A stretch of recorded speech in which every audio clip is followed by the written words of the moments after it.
solución de controversias internacionales de manera pacífica, ¿verdad? Pues hoy, como les comentaba, vamos a ver un video que va a enriquecer prácticamente lo que ustedes aprendieron en la última clase. El video lo manda la licenciada Irma, ¿verdad? Ella pues hoy no está conectada en la sesión, pero sí me dijo que de este video pues hay contenido de examen, ¿verdad? Entonces les pido de por favor que siempre se mantengan prácticamente poniendo atención, ¿verdad?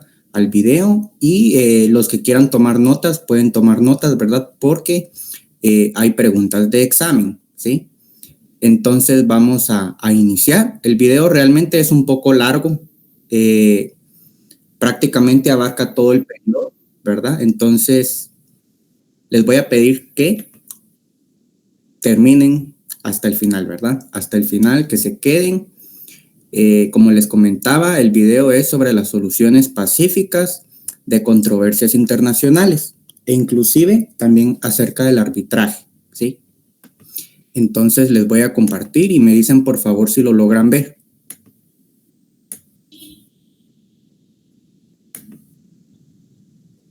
¿Lo ven, verdad? Sí. Excelente, muy bien. Entonces vamos a empezar. Voy a apagar mi micrófono y vamos a comenzar con la clase.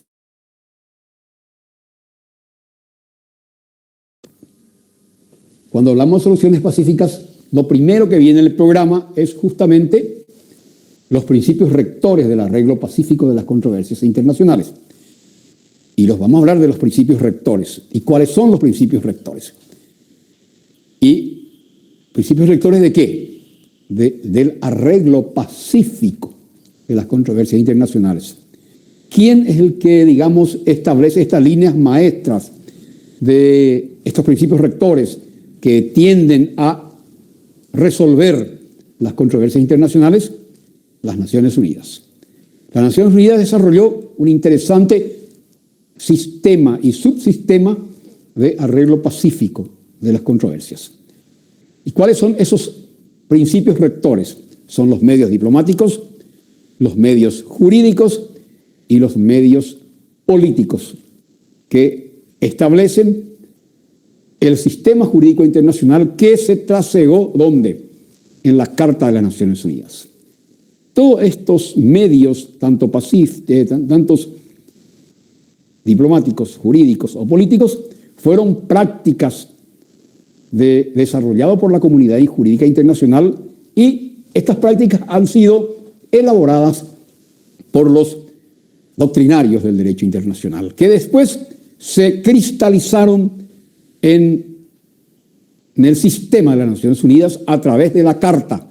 Y como todos saben ustedes, la Carta constituye un sistema de normas internacionales que tiene que ver con un tratado internacional que es la firma de los estatutos de la Carta de las Naciones Unidas.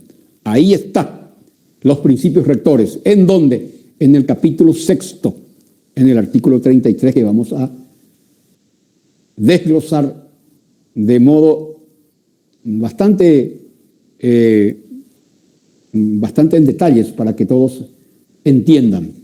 Y ahora viene, entonces, los principios rectores, ¿dónde están? En las Naciones Unidas. ¿En qué parte de las Naciones Unidas? No en un edificio, sino en el Tratado Internacional de las Naciones Unidas que se llama Carta de la ONU. Todos los estados del mundo están contenidos en esta asociación de estados.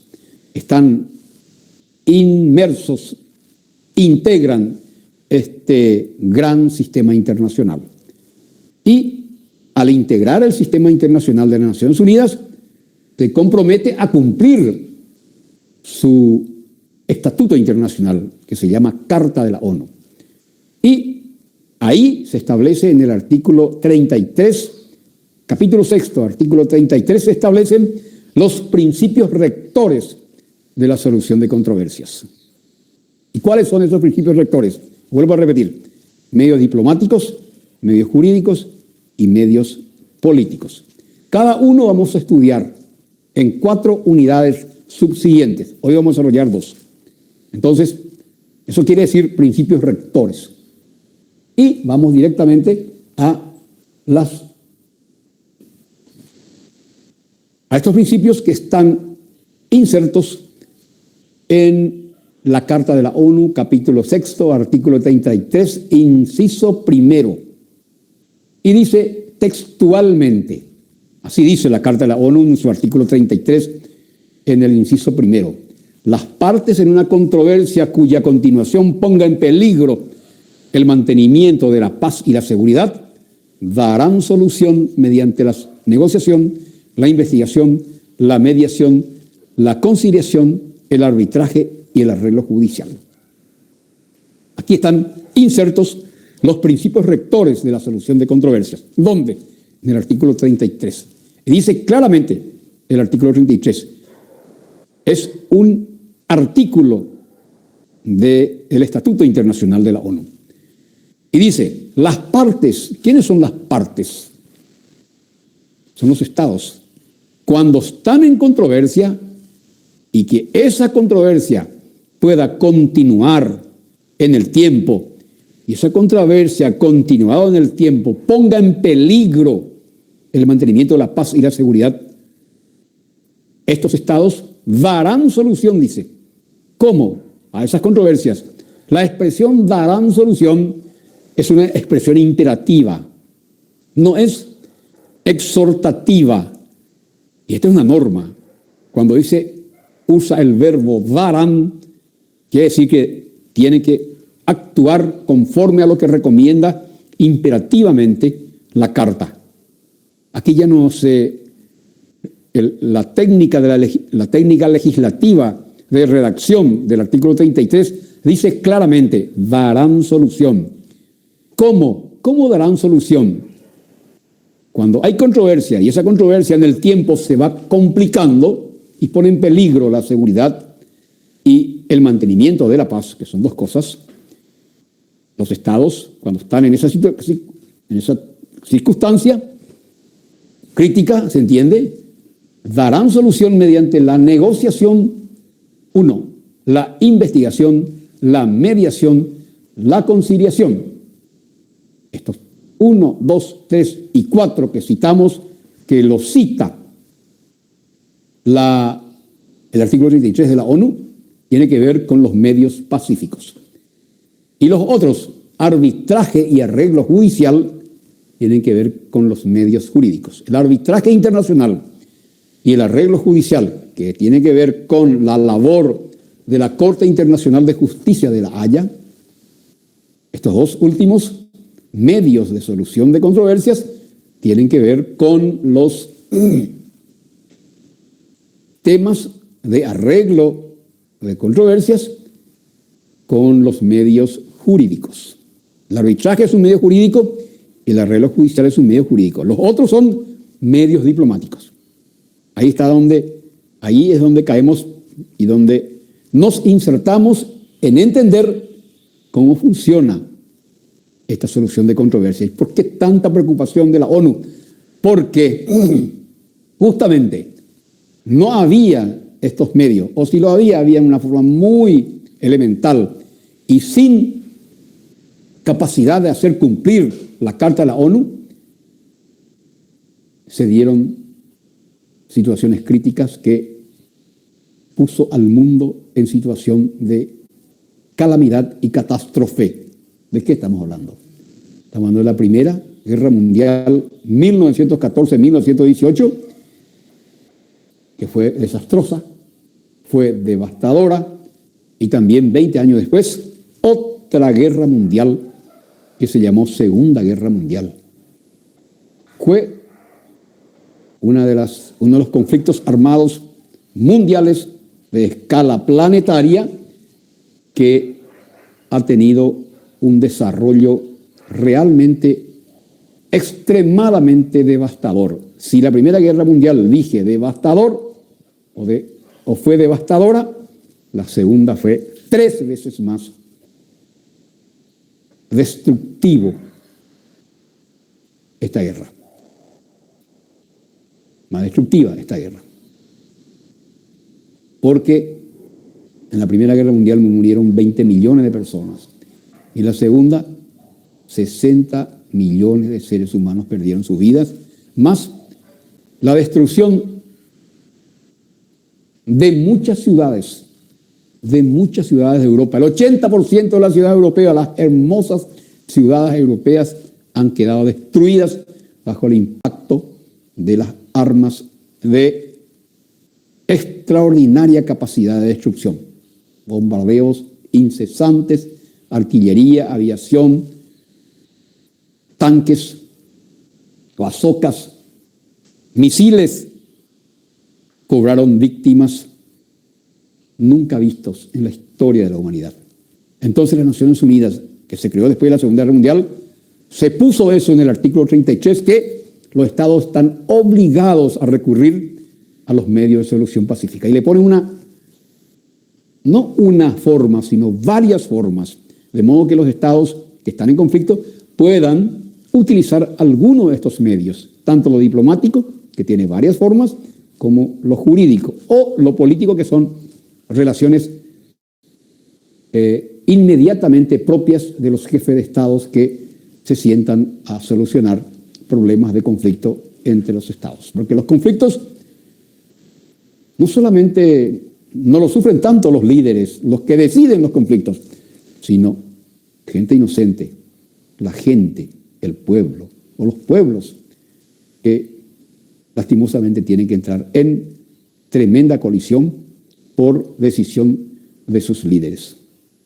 Final de cuentas, todos los grandes conflictos han sido producto de la decisión de los líderes, negativamente, destructivamente, deliberadamente, muy inclinado a una consecuencia realmente funesta. Funesto, vamos a entender bien el sentido de funesto, quiere decir muerte, destrucción masiva y amplia de vidas humanas.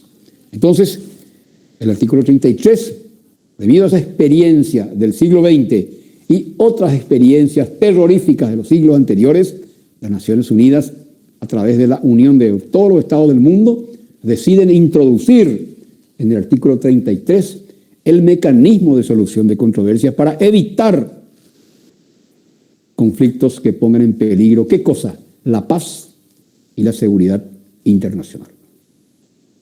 Muy bien, entonces ya entendemos qué quiere decir el artículo 33 y qué le ponen y qué le obligan a los estados, y los estados pueden elegir cualesquiera de estos medios que el mismo artículo 33 lo pone a consideración de la gente, de los estados, mejor dicho.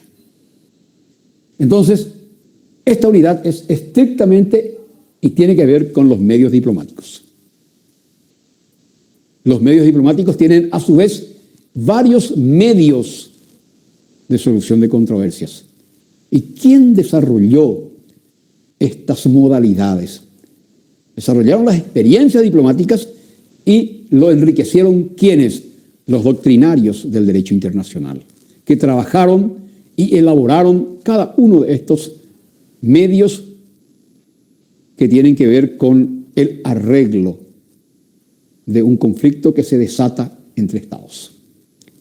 Medios diplomáticos tienen varias formas, a su vez, subsistemas del medio diplomático. ¿Cuáles son esas formas? Negociaciones directas, 1. Buenos oficios, otro. Mediación, otro. Consulta e investigación internacional. Vamos a hablar de 5 subsistemas que tienen que ver con los medios diplomáticos. Entonces, antes de hablar de la solución pacífica a través de los medios diplomáticos y los 5 subsistemas, modalidades, voy a hablar brevemente de lo que es una controversia. Tenemos que definir lo que es una controversia internacional. Una controversia internacional es el conflicto que se desata entre estados, entre 2 o más estados. ¿Qué conflicto? ¿Y por qué el conflicto? Y generalmente los conflictos se desatan porque los estados son entes internacionales que nuclean intereses. Y estos estados están manejados por personas, por líderes.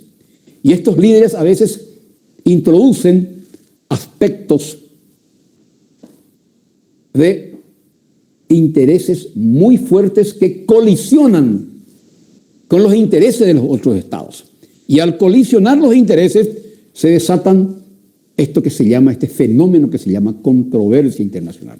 Puede ser territorial, puede ser político, puede ser geopolítico.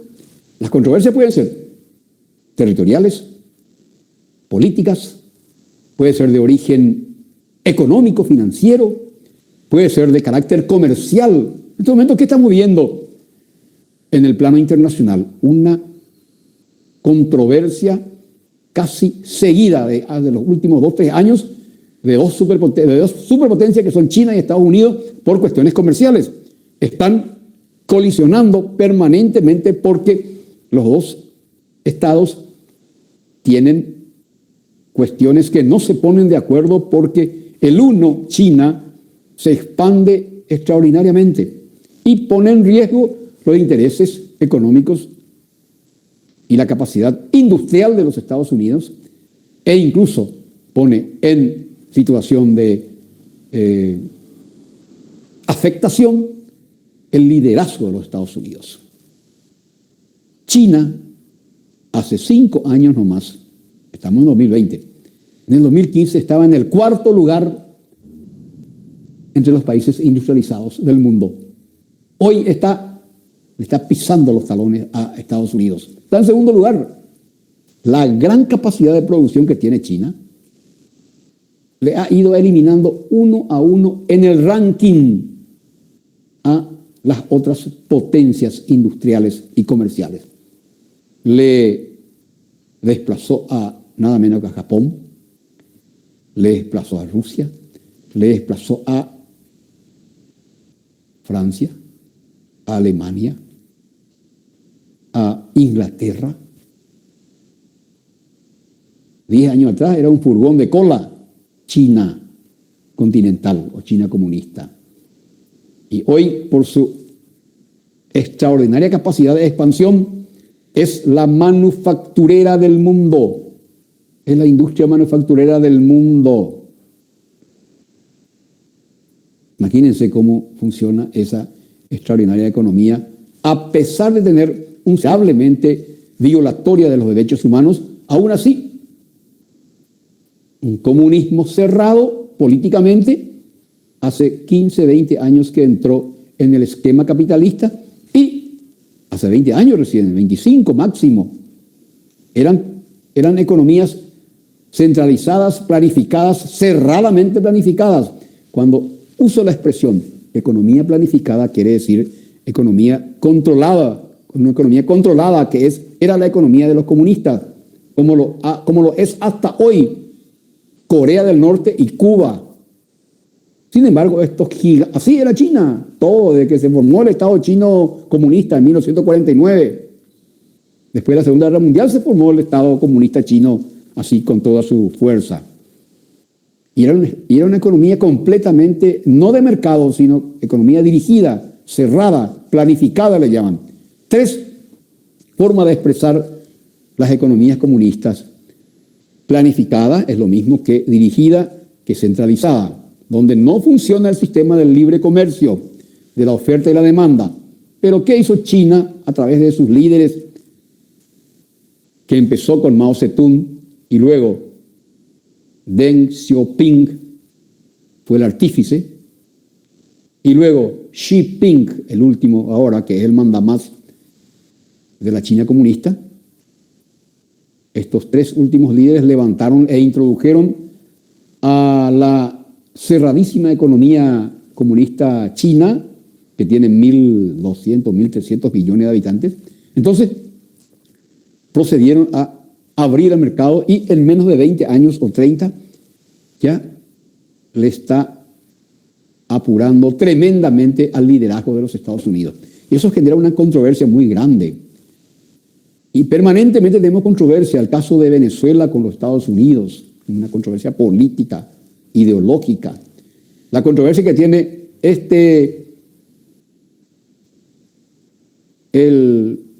muy criticado y hasta si se quiere atolondrado presidente de los Estados Unidos, que está conflictuando no solamente con China, sino con sus aliados mismos, con la Unión Europea, con Canadá, con todo el mundo. Él tiene conflicto porque es un líder negativo, un líder supremacista, un líder homofóbico, un líder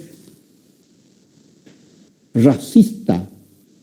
Tiene todos los elementos negativos y ahora está empezando a pagar su culpa. Y él quiere ser reeleccionado, quiere ser reelegido. Sin embargo, todo este desastre de la economía norteamericana y este desastre de la pandemia que se desató descontroladamente como un caballo desbocado, que no pueden controlar, 160.000 personas ya murieron, es realmente una catástrofe para los Estados Unidos, pone en peligro su reelección. El candidato demócrata le pasa 17 puntos en este momento. Ya no sabe qué hacer este hombre descocado que lamentablemente ha tomado el control del poder ejecutivo norteamericano y que hizo perder el liderazgo de los Estados Unidos. Todo porque es un hombre extremista, un derechista extremista. Entonces, estamos hablando de las controversias. ¿Qué son las controversias? Son situaciones de conflicto que se dan entre los estados por cuestiones de intereses. Y cualesquiera pueden ser los intereses políticos, económicos, financieros, sociales, conflictos geopolíticos, conflictos comerciales, es decir, distintos colores, variopinto color de causas pueden ser las controversias. Y las controversias, y dice la Carta de las Naciones Unidas, cuando una controversia sube de temperatura, eso quiere decir cuando se pone en peligro la paz y la seguridad internacionales, los estados deben recurrir a los medios, tanto diplomáticos, que tienen varios sistemas, jurídicos, que es arbitraje y arreglo judicial, o una solución política. Ahora vamos a hablar de los medios diplomáticos y que tienen diferentes submodos de solución de controversias. Entonces, los medios diplomáticos tienen los siguientes modos, a su vez. Negociaciones directas, hemos dicho. Buenos oficios, mediación, conciliación, investigación internacional. Vamos a hablar del primer modo de los medios diplomáticos, que son las negociaciones directas. ¿Qué son las negociaciones directas? Son formas de solución de controversias entre los estados por los cuales los estados en conflicto directamente, a través de sus diplomáticos, se sientan en una mesa de negociación y sin participación de ningún tercer estado. Directamente, los propios representantes de los estados se sientan en una ronda de negociaciones, y ronda quiere decir varias veces negociando. Generalmente la solución de controversia no se hace en una sola reunión, en varias reuniones, y a esas varias reuniones se le denominan técnicamente ronda de negociaciones. Entonces, los medios diplomáticos tienen varias formas, y entre ellos la negociación directa. ¿Qué es? Vamos a definir lo que son ya definimos lo que son las negociaciones directas, es decir, la capacidad que tienen los estados de arreglar sus controversias con otros estados, y lo hacen a través de forma directa, a través de sus diplomáticos negociadores. No intervienen terceros estados. Es muy sencillo.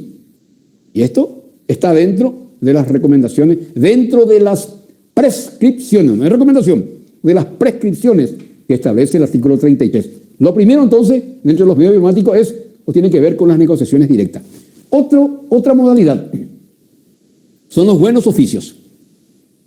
Los buenos oficios son medios de solución de controversias de carácter, y tienen que ver con los medios diplomáticos, que tienen por finalidad resolver controversias que se dan entre dos estados, y A diferencia de los buenos oficios, a diferencia de las negociaciones directas, los buenos oficios intervienen un tercer estado, un estado amigable componedor que llama a las partes, porque las partes en conflicto no se pueden ni ver. Entonces, un tercer estado llama a las partes y le dice, y amigo de los dos, sentémonos a solucionar este problema y les dejo a ustedes para que ustedes puedan resolver a través de sus diplomáticos en forma directa.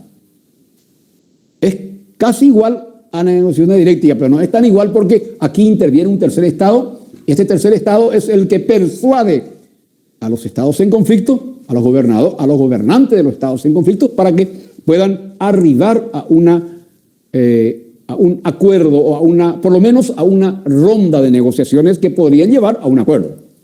Entonces, buenos oficios es un medio diplomático por el cual los estados en conflicto sientan en las rondas de negociaciones a través de ¿quién? De sus representantes diplomáticos, pero no es de forma directa como vimos anteriormente, sino a través de un estado tercero, de un tercer estado, de un representante de un tercer estado que llama y tiene la característica, tiene el nombre de amigable componedor.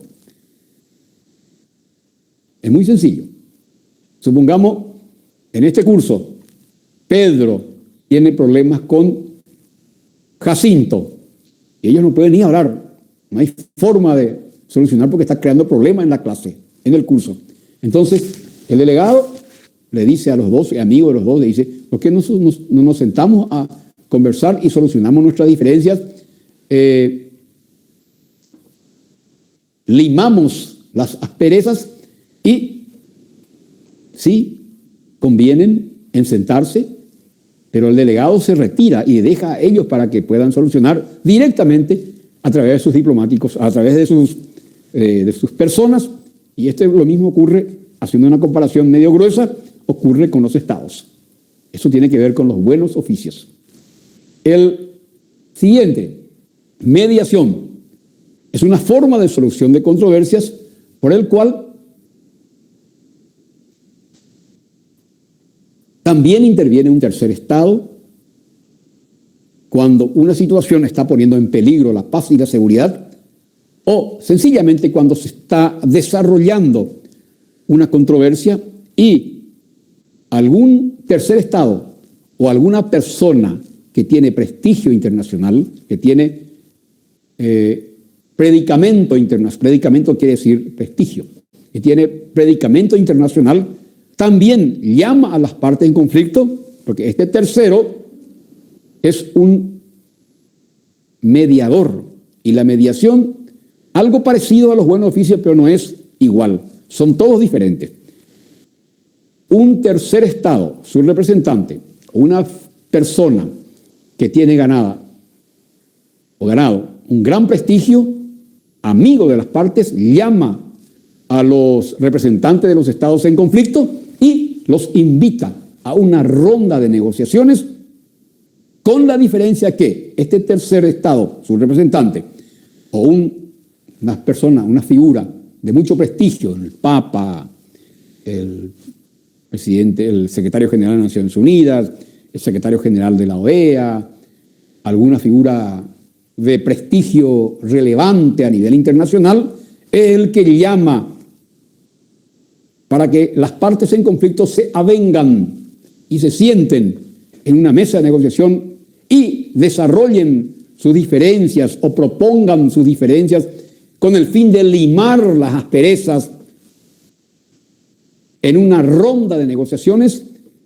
Esto lleva y puede llevar a una solución de las controversias internacionales que se está dando o que estamos dando como ejemplo. Pero la gran diferencia entre la mediación con los buenos oficios es que el mediador se sienta con ellos y participa neutralmente en la ronda de negociaciones, en donde participa quiere decir opina, interviene, le acompaña al proceso de solución o salida de una controversia. El mediador acompaña, interviene, pero nunca se pone de un lado. No.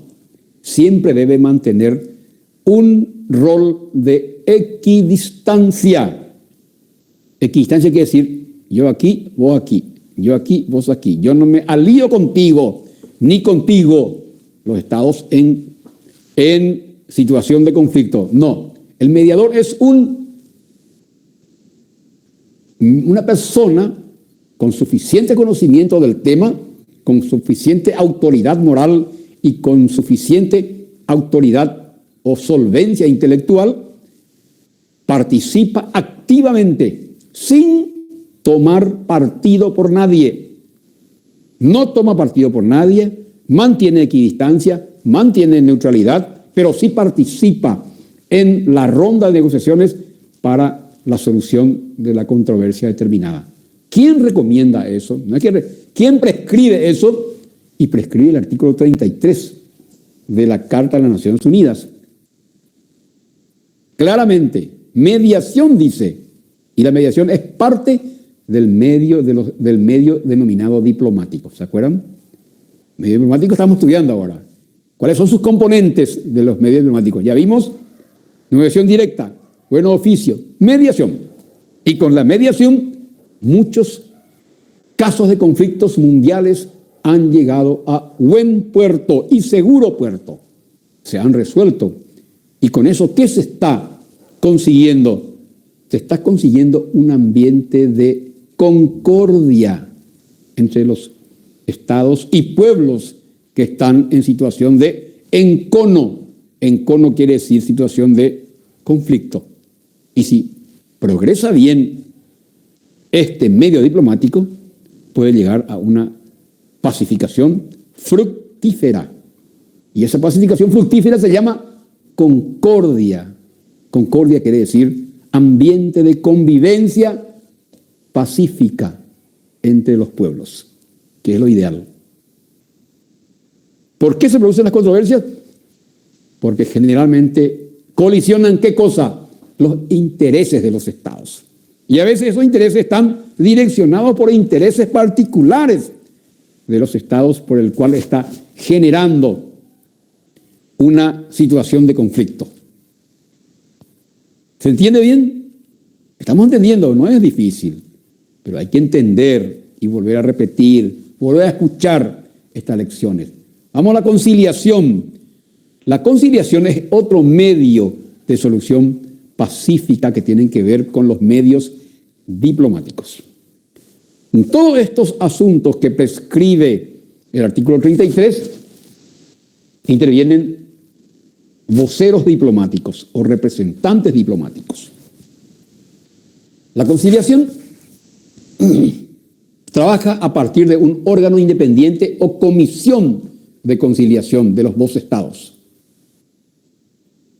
¿Y qué hace esta comisión independiente de notables o de personas que conocen el asunto del porqué y los motivos del conflicto que se está desatando? Conocen, son personas conocedoras y tiene que ver con una comisión de conciliación, un grupo elegido por las partes para analizar o hacer un examen del litigio o de la cuestión que está generando esta diferencia de intereses. Entonces, examen y fijación de hechos hace la comisión. Se examina el porqué del conflicto, el porqué de la controversia, los motivos, los condicionantes y, una vez analizado el diagnóstico, si podemos decirlo, se hace la fijación de hechos de esta problemática que tiende a una búsqueda de salida pacífica a este enconamiento que se da entre estados. Esto también se hace a través de medios del denominado medio diplomático que estamos estudiando. Comisiones de investigación.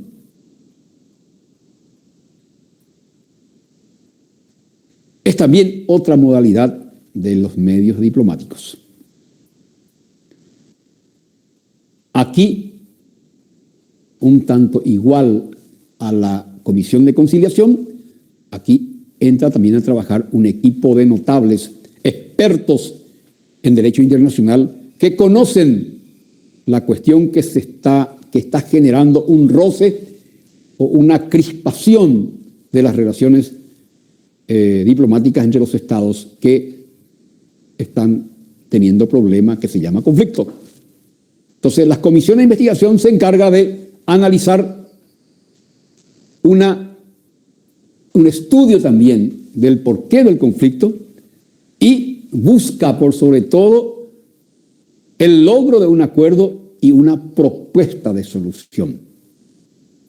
Una comisión de investigación es un equipo de expertos representantes de los estados, que son diplomáticos, que busca encontrar los motivos o las causas y el por qué se está desatando un conflicto, y esta comisión plantea una propuesta de solución para que puedan ser atendidas por los líderes gubernamentales que tienen las riendas del poder. Comisión de investigación es una forma de solución de controversias a través de medios diplomáticos. La conciliación es otra forma, la mediación es otra forma, los buenos oficios es otra forma y las negociaciones directas es otra forma. Entonces, ¿quién lo determina esto?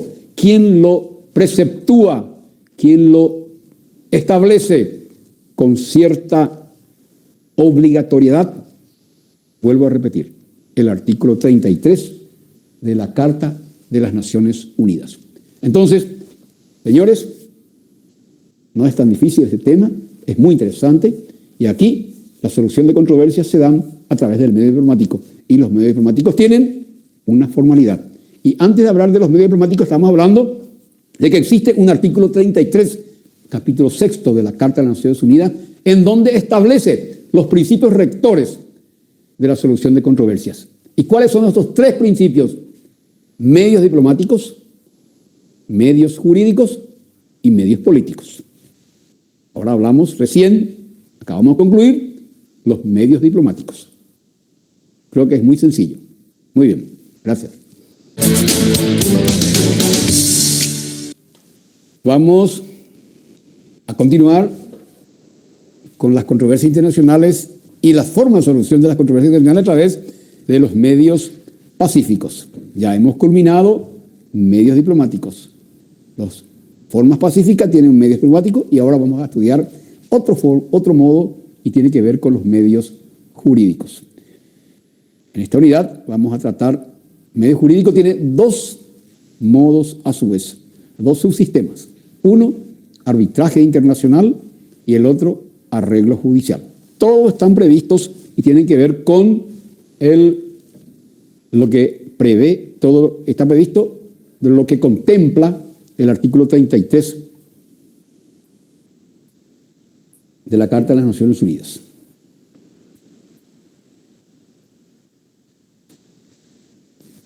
La unidad correspondiente que nos toca hablar es la unidad 8, ítem 24, según nuestro plan digital, plan académico digital.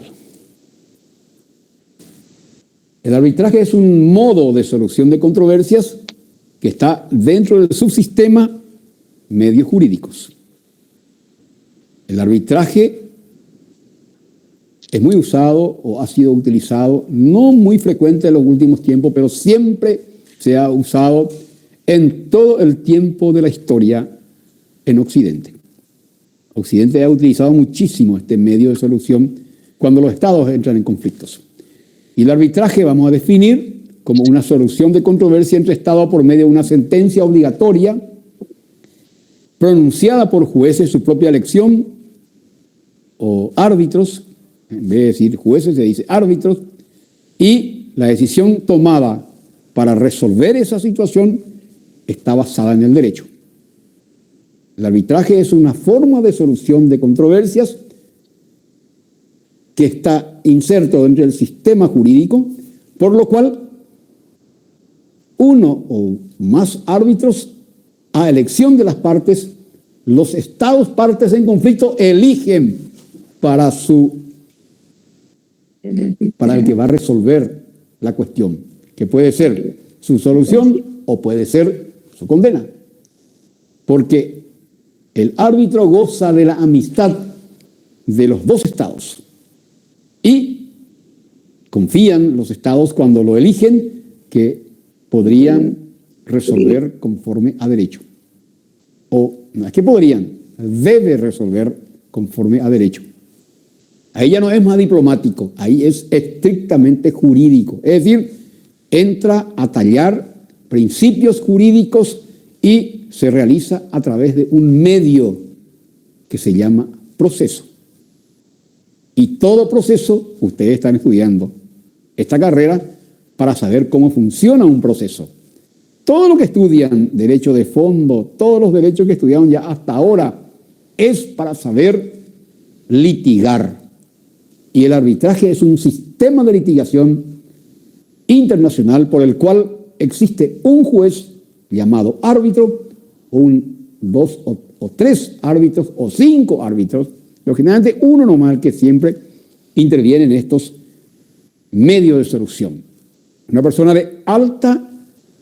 que goza de alto predicamento internacional. No se va a elegir, las partes no va a elegir a una persona desconocida, no, todo lo contrario. Un árbitro es un hombre o una mujer que goza de extraordinario prestigio y goza de la confianza de ambos estados en conflicto. Y este señor, al ser elegido, debe resolver la cuestión mediante o por medio o a través de los canales jurídico-procesales. Porque el arbitraje no es otra cosa sino un proceso litigioso en donde se aplican los principios universales del proceso, del debido proceso.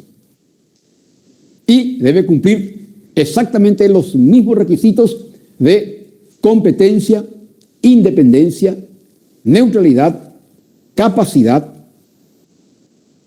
Debe gozar de alto prestigio moral, público y privado.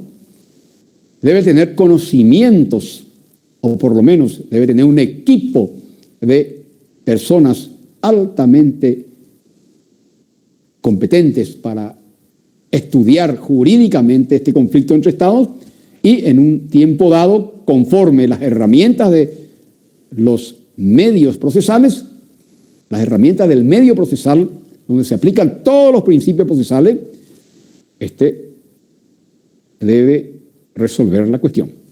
Toma testificales, toma juramento de peritos, escucha a los peritos, recibe documentos de los peritos, reciben todos los medios probatorios de un proceso. Un proceso tiene varios medios probatorios: testificales, documentales, periciales, evidencias, constituciones, in situ en el lugar. Es decir, un cúmulo de medios probatorios debe analizar el árbitro. Y no solamente eso, debe analizar los memoriales o las demandas, las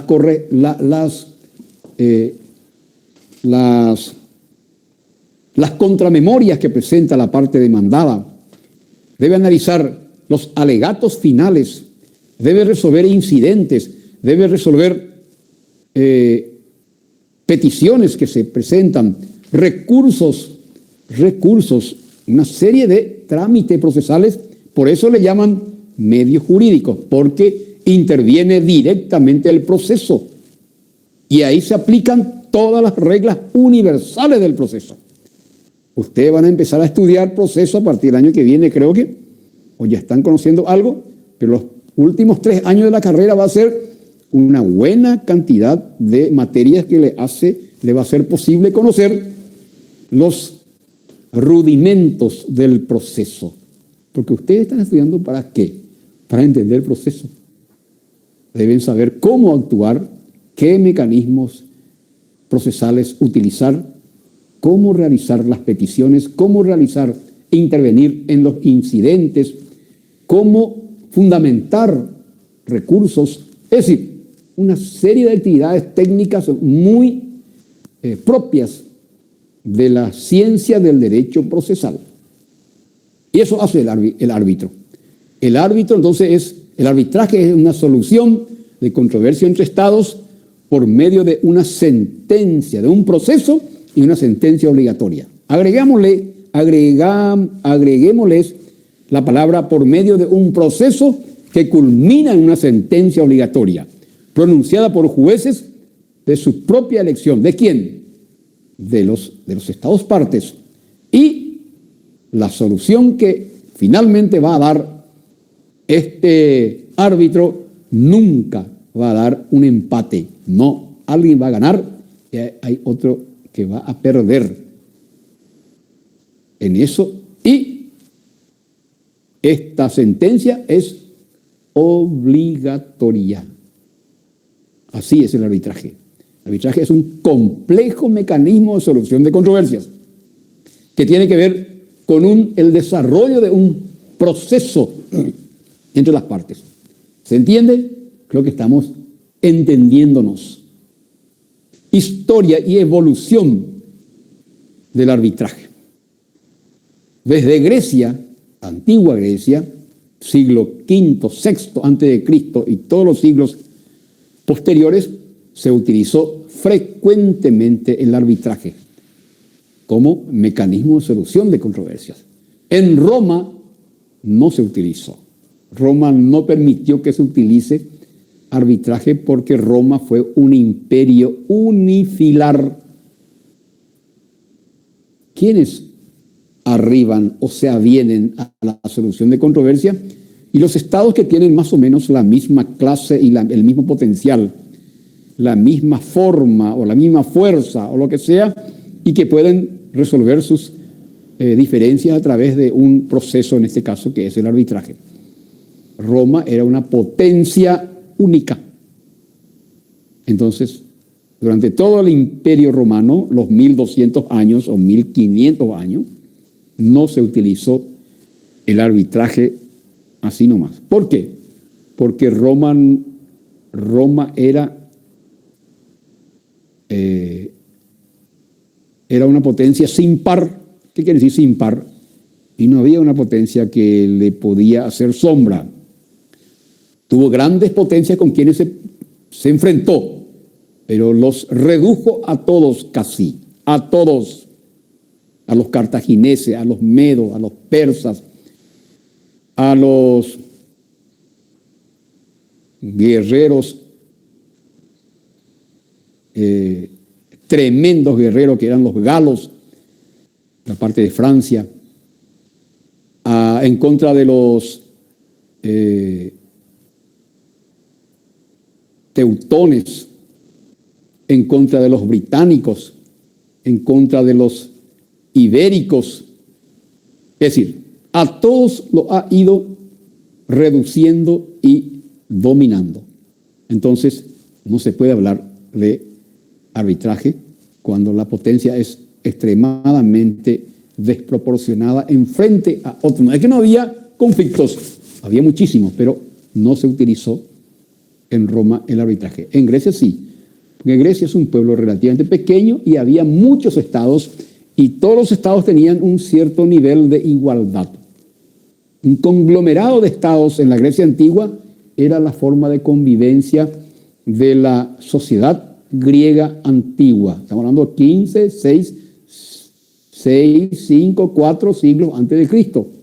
Y ahí se empezaron a usar, o se empezó a usar este excelente mecanismo de solución de controversias.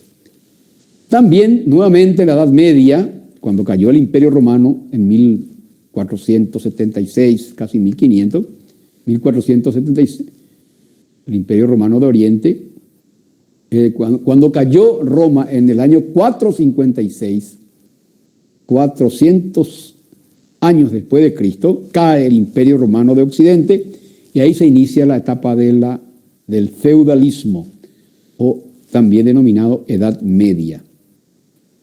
Y ahí aparecen restos del sistema de poder,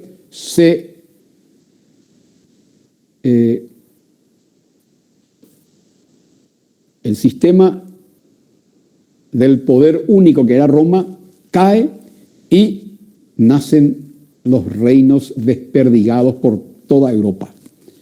Europa, desde la Edad Media para adelante, ha tenido la presencia de más de 400 estados, es decir, 400 reyes.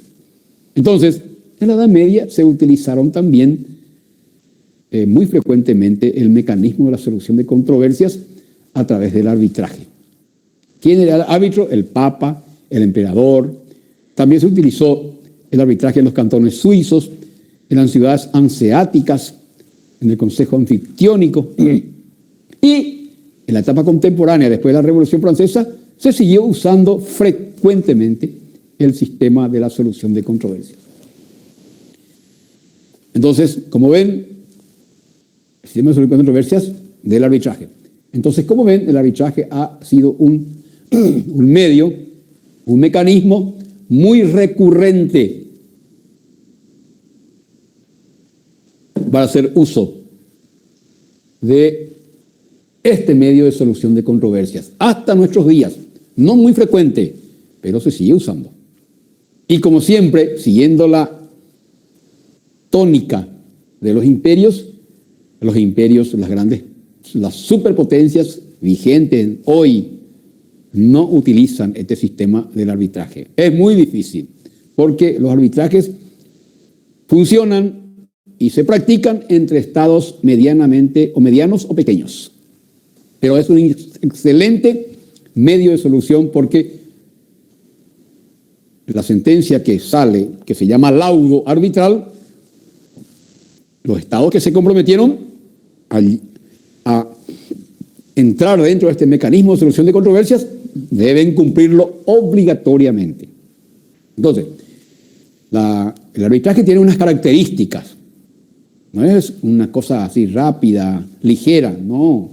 Es bastante complejo el sistema de solución de arbitraje para arreglar controversias. ¿Cuáles son las características del arbitraje? El compromiso, la cláusula compromisoria y el tratado general de arbitraje. ¿Qué quiere decir eso? Para que los estados lleguen a la solución al uso del arbitraje, se requiere un tratado bilateral. Primerito, para buscar la solución a ese conflicto que se desató entre estados, y ellos deciden, vamos a un arbitraje, lo primero que tienen es un compromiso arbitral. Es decir, buscar la solución del conflicto desatado a través de un compromiso. Eso se llama compromiso arbitral. Luego, este compromiso se introduce en un tratado, en unas cláusulas por el cual se va a guiar el arbitraje. Y este compromiso y estas cláusulas se insertan ¿dónde? Dentro de un documento, de un tratado internacional que se llama Tratado de Arbitraje. No es tan fácil entonces. No es así nomás por mero consentimiento e intención de llegar a un acuerdo. No, tiene sus partes, compromisos, cláusulas dentro de un tratado de arbitraje. Este es el paso, son los pasos y características de un arbitraje. Y este arbitraje tiene elementos constitutivos. Primerito, el compromiso de querer arreglar la situación plasmado en un documento, en un tratado. En ese tratado se establece la elección de los árbitros. ¿Quién va a ser él o los árbitros? Siempre tiene que ser impar si es más de 2. Tiene que ser 3 o 5. Entonces, el elemento constitutivo del arbitraje es el compromiso arbitral que se plasma ¿dónde? En cláusulas. Y estas cláusulas están insertas ¿dónde? En un tratado internacional bilateral. Y ese tratado establece compromiso de llegar a un acuerdo a través de este medio. Todavía incierto, no sabemos si se va a solucionar, pero alguien va a perder, alguien va a ganar. En ese documento se establece quién va a ser el árbitro, en ese tratado. Y a su vez, en ese compromiso arbitral que se establece en un tratado, se introduce qué poder va a tener los árbitros, cuál va a ser el límite de su capacidad de decisión, Y ahí esto se denomina poderes de los árbitros. ¿Qué poder va a tener los árbitros para nada menos que resolver o dirimir un conflicto entre estados? Es bien, bastante trabajoso es el sistema arbitral, pero es muy eficiente su definición porque implica la obligatoriedad, compromiso, elección de árbitros y poderes de los árbitros. Vamos a hablar de cómo funciona un procedimiento arbitral. Y el procedimiento arbitral es un proceso. Y el proceso es igualito que lo que se está desarrollando ahí en los tribunales. Es lo mismo, porque se aplican los principios universales del proceso. Se aplican todos los medios, los principios o modos de una solución litigiosa, de un mecanismo litigioso que es el arbitraje. Entonces, lo primero que se presentan son las memorias. Uno de los estados presenta su memoria, que sería una demanda, y la otra es la contestación de la memoria, que se llama contramemoria. Memoria es una demanda, contramemoria es una contestación a la demanda. Se desarrolla dentro de un esquema, una vez que se presentan las memorias, que son las demandas, y se inicia, como todo proceso, una etapa probatoria. ¿Y qué es la etapa probatoria? ¿Y qué es? ¿Cómo funciona una cuestión probatoria o un estadio probatorio? Y funciona con la puesta en marcha de los medios probatorios. ¿Y cuáles son esos medios probatorios? Testificales, documental principalmente. Las documentales se deben presentar todos con la memoria y todas las documentales, la otra parte, con la contramemoria. El primer elemento probatorio es en la memoria, es decir, en la demanda, ya se debe integrar necesariamente las pruebas documentales. La fase probatoria empieza con el ofrecimiento y producción.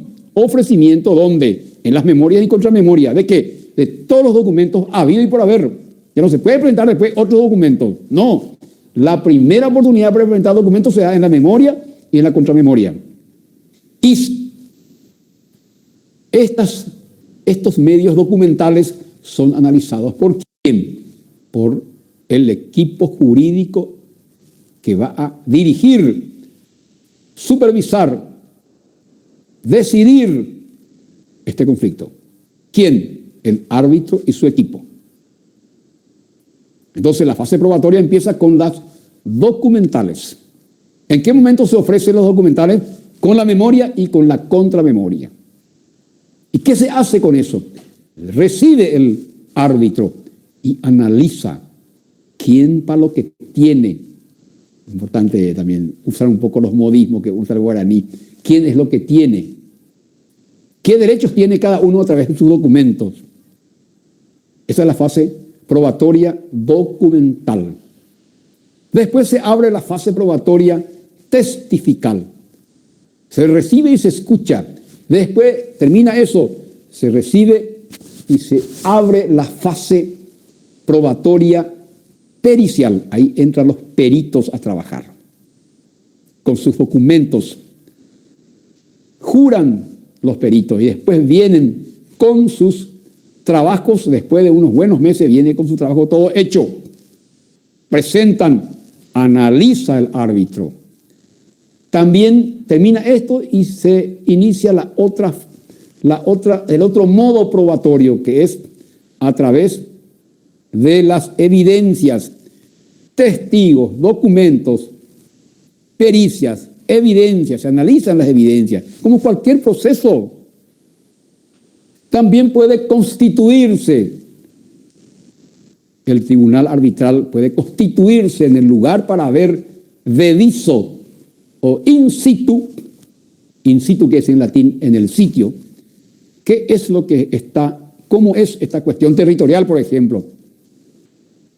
Eso es una constitución judicial, una constitución arbitral, mejor dicho, que tiene la potestad de realizar el árbitro. Y cada uno de estos medios probatorios analiza el árbitro con su equipo de juristas de primera. El árbitro nunca trabaja solo, trabaja con un equipo de juristas. Entonces, tienen sus costos estas cosas. ¿Quiénes pagan todos estos costos? Los estados en conflicto.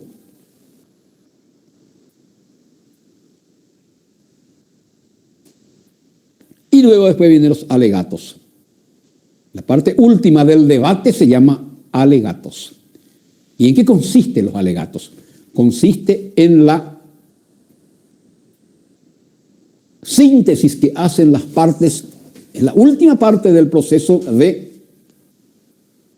contradictorio, de choque de opiniones. El alegato es la última parte. Memoria, contramemoria, fase probatoria. Alegato es la última parte del debate contradictorio. Y el alegato es una forma del proceso por el cual las partes expresan sus fundamentos acerca de qué, de sus derechos que cada uno concibe, entiende y expresa conforme a las pruebas producidas y acreditadas por el tribunal arbitral. El alegato es la parte culminante de un proceso y se hace el alegato en lo civil, en lo penal, en lo laboral. También se hace alegato en el juicio arbitral. Las partes llegan a presentar a través de un escrito, o lo dicen oralmente, en donde hacen una síntesis de sus derechos conforme a qué, al ameritamiento de sus pruebas,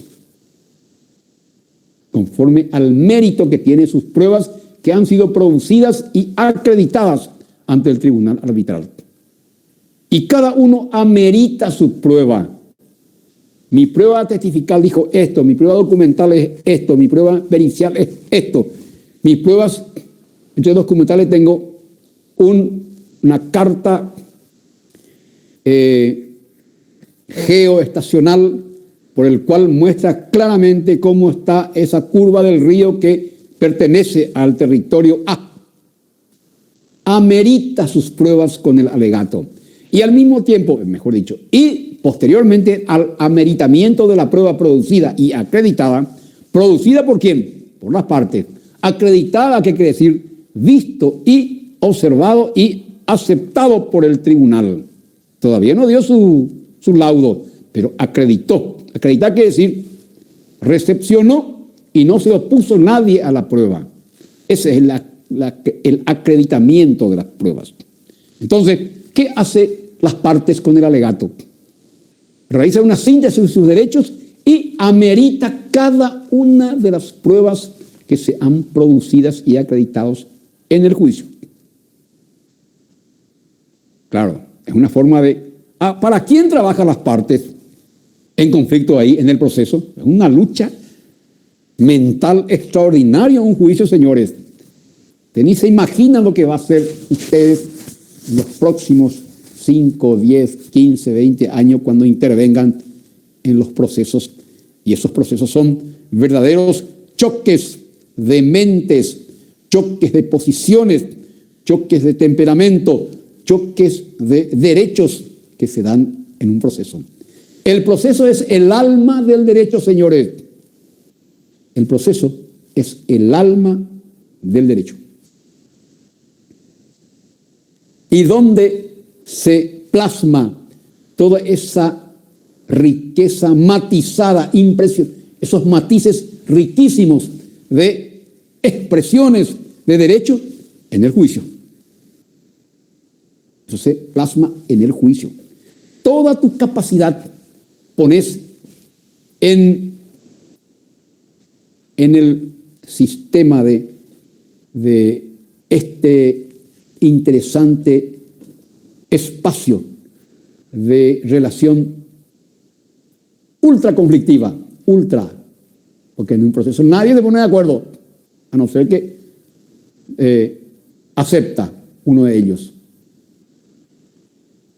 Y ahí es donde se muestra la capacidad del abogado, en sus cualidades e inteligencias para convencer a quién, al tribunal, al juez, y en este caso, al árbitro. Todo el trabajo que hacen las partes es para convencer al tribunal, al árbitro, pero se convence con razones. ¿Y las razones de dónde provienen? De las pruebas. Ahí está el asunto. La eficacia de las pruebas determinan la posibilidad de una victoria en el proceso. Pero la victoria en el proceso no sale por arte de magia solamente de las pruebas, sino de la capacidad que tiene el abogado de sustentar razonablemente sus argumentos, de sustentar razonablemente sus argumentos para que pueda vencer en el proceso.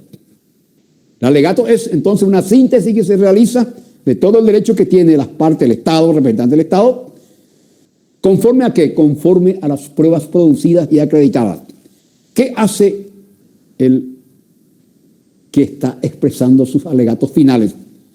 Está ameritando sus pruebas y también inmediatamente empieza a desmeritar uno a uno las pruebas de la parte adversaria. Ese es el alegato, ameritar las pruebas y desmeritar las pruebas de la parte adversaria. Esa riqueza extraordinaria de confrontación intelectual que se da en el proceso es único. Levanta tremendamente el ambiente de tensión y entusiasmo que se desarrolla en un proceso. Levanta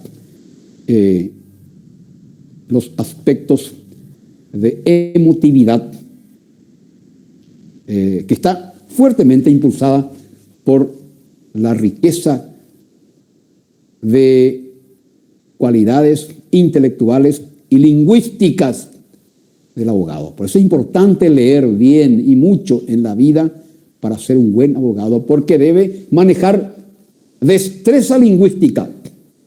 Y la destreza lingüística tiene que ver con el desarrollo intelectual. Todo ese bagaje de conocimiento se expresa en palabras. Y las palabras son las que determinan la fortaleza de los argumentos sustentados en razones. Escuchen bien lo que digo. Alegato, eso es la función. Le estoy dando una clase de derecho procesal, ya sea penal, civil, lo que sea. El alegato tiene que ver con el ameritamiento de las pruebas, cada una producidas y acreditadas en el juicio, y el desmeritamiento de la prueba de la parte contraria. Y una vez desmeritado cada uno, ¿para qué se desmerita? Desmeritar quiere decir quitarle el valor, quitarle mérito quiere decir desmeritar, para ganar en el proceso. Y el Estado, por este medio, consigue convencerle al tribunal, y el tribunal queda aprueba o desaprueba, escuchando las dos partes. Este es el trámite procesal del arbitraje. Es como cualquier proceso. ¿Y cuándo termina el procedimiento arbitral? ¿Termina con qué? Con una decisión definitiva que toma ¿quién? El árbitro. Y esa decisión definitiva se llama laudo arbitral, que en el proceso común y corriente se llama sentencia. El laudo culmina la sentencia, que debe ser motivada, definitiva y obligatoria. Motivada, ¿qué quiere decir? Fundamentada en hecho y en derecho internacional. Definitiva y obligatoria. Entonces el laudo tiene partes como la exposición de motivos y la parte dispositiva. Es lo mismo que cualquier trabajo que realiza algún juez. Es lo mismo. El laudo tiene una sentencia y tiene dos partes. Una parte expositiva de los motivos y una parte dispositiva que define la suerte de los intereses en conflicto. Eso es el laudo arbitral. Entonces el laudo es la culminación del proceso arbitral y el laudo debe ser motivada, es definitiva y obligatoria. Tiene dos partes, la parte de motivo, exposición de motivo, donde hace todo el relato de lo que las partes alegaron, y al final, en la parte dispositiva, él decide hacia quién inclinar la cuestión. Y con eso termina el contradictorio internacional que se llama arbitraje.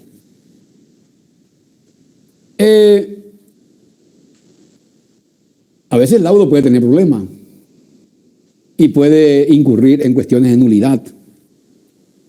Y la nulidad, ¿qué es? Es la privación de eficacia. Tenemos que definir lo que es la nulidad. La nulidad es la privación de eficacia de un acto jurídico, o en este caso de una sentencia, o en este caso de un laudo arbitral. Y alguien reclama que hubo problemas, que se descubrió después, y una de las partes se alza contra el laudo y pide la nulidad. Porque hay que tener en cuenta que el laudo, si está bien redactado correctamente y si no hay ningún cuestionamiento de parte de los estados intervinientes, se cumple obligatoriamente. Pero uno de los estados, el que perdió, cuestiona el laudo y le presenta y hace un pedido de nulidad expresamente.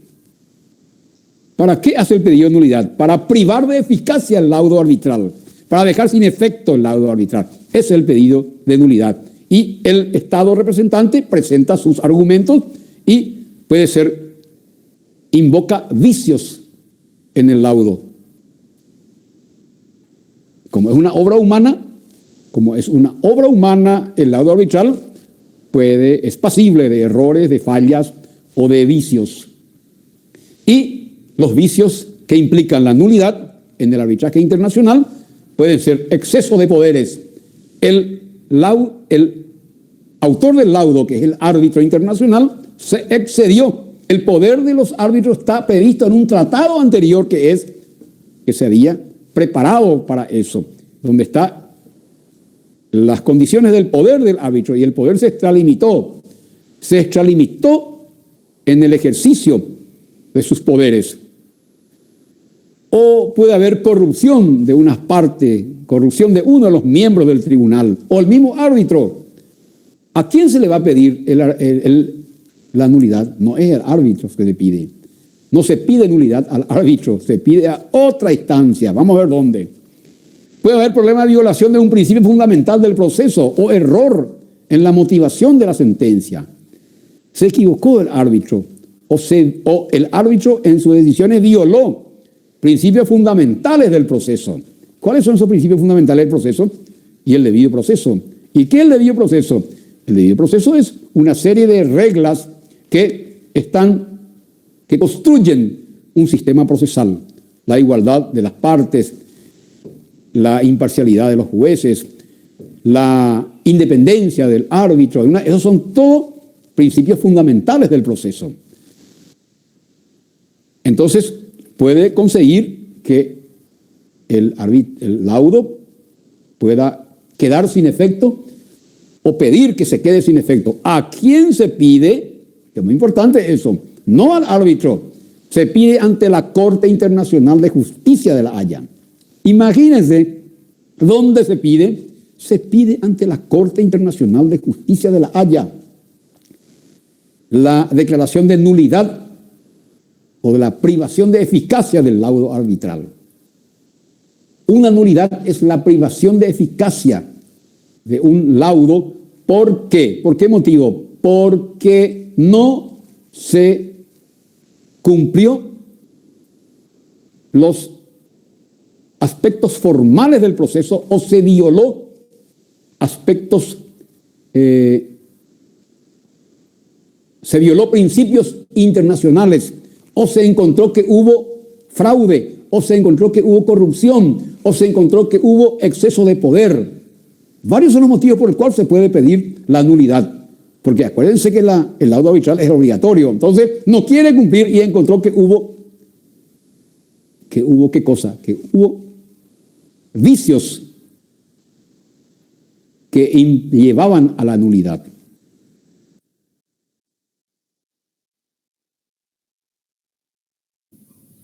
Muy bien. Pues la licenciada prácticamente nos compartió este video para que lo veamos, para que lo viéramos el día de hoy en clase, ¿verdad? Prácticamente aquí en el grupo de WhatsApp yo les puse unas cuantas preguntas, ¿verdad? Unas cuantas preguntas que ya se han realizado anteriormente en otros exámenes, ¿verdad? Para que ustedes pues también los puedan tomar en cuenta, por si en algún caso, ¿verdad? Pues viene en este segundo examen parcial o ya sea pues que vengan en el examen final y si la licenciada pues las utiliza, ¿verdad? Entonces ese es el video que íbamos a ver y espero que hayan prestado bastante atención para poder realizar ustedes su examen parcial, ¿verdad? Prácticamente lo que pudimos observar en el video, ¿verdad? Es de que nos hablaron acerca de los medios pacíficos de solución de controversias internacionales, ya sea con arreglos diplomáticos, con arreglos jurídicos y políticos, ¿verdad? Aparte, también nos hablaron acerca del arbitraje, qué es el arbitraje, con qué termina el arbitraje, las causas de nulidad, el procedimiento de un arbitraje internacional, ¿verdad? Entonces, eso fue lo que teníamos que aprender el día de hoy. Entonces, vamos a terminar acá la clase de hoy y espero que les haya sido bastante comprensible el video, ¿verdad?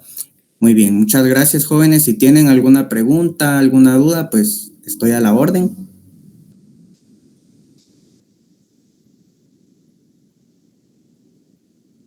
¿No? Muy bien. Entonces, ahí estamos terminando la clase. Feliz tarde, Lick.